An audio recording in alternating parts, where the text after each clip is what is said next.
पहिलं सूत्र. दुसरं नियमित बचत. तिसरं अंतर्गत कर्ज वितरण.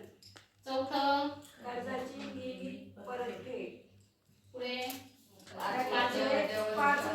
गटाचे लेखे अद्ययावत ठेवणे. सहावं नियमित आरोग्याची काळजी घेणे. सातवं शिक्षण विषयक जागरूकता वाढवणे. आठवं पंचायत राज संस्थेबरोबर नियमित सहभाग. नववं शासकीय योजनांमध्ये नियमित सहभाग. आणि दहावं शाश्वत उपजीविकेसाठी उपाययोजना.